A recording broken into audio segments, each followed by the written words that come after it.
What if, from the time you were born, people decided your future by looking at your body? What if your worth was judged not by your dreams, not by your abilities, but by whether your body fit? An old idea of what a girl should be. Ama Ata Aidoo's short story, The Girl Who Can, is a powerful and emotional story about a young girl who proves that ability cannot be measured by tradition alone. It is a story about silence, judgment, and finally self worth. Ama Ata Aidoo was a renowned Ghanaian writer, poet, and feminist thinker. Her writing focuses on African society, women's voices, tradition versus change, the inner lives of girls and women. Adio does not attack tradition blindly. Instead, she questions traditions that limit human potential. The Girl Who Can is a quiet but powerful story that challenges how society defines a woman's value. The Girl Who Can is narrated by a 7-year-old girl named Adjoa. Though young, Adjoa is observant, intelligent, and deeply thoughtful. The story revolves around one main issue: Adjoa's legs. They are long and thin, and her grandmother believes this makes her useless as a future woman. Through this small detail, Adio explores much larger themes. Now, let us look at the main characters of this lesson. Adjoa, the narrator. Adjoa is 7 years old. She speaks calmly and thoughtfully even when adults dismiss her. She represents the new generation, untapped potential, and quiet resilience. Adjoa does not argue loudly, she lets her actions speak. The second character, Nana, the grandmother. Nana is old, traditional, and deeply rooted in cultural beliefs. To her, a woman's value lies in childbearing. Strong hips mean strong motherhood. Thin legs mean failure. She speaks harshly, but she is not evil.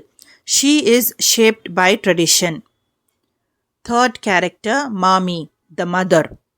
Mami stands between two worlds. She respects Nana but loves Adjoa deeply. She believes in education because her own lack of schooling kept her in darkness. Mami represents quiet suffering, emotional sacrifice, hope for change. The conflict of the legs. From early childhood, Adjoa hears Nana criticize her legs. They are called too thin, too long, and useless. Nana believes such legs cannot support strong hips, and without strong hips, a woman cannot bear children. This belief reduces a woman's worth but to her reproductive ability. Mami tries to defend Adjoa, but Nana's voice is louder. Mami often remains silent, weeping inside. This silence shows how tradition can suppress even loving voices. The belief of having strong hips and long legs reduces a woman's worth to her reproductive ability. Education versus tradition. Nana believes school is unnecessary, especially for girls, but Mami insists on education. She feels that not going to school kept her trapped in ignorance. Adjoa enjoys school. She doesn't complain about the long walk. 5 kilometers each way.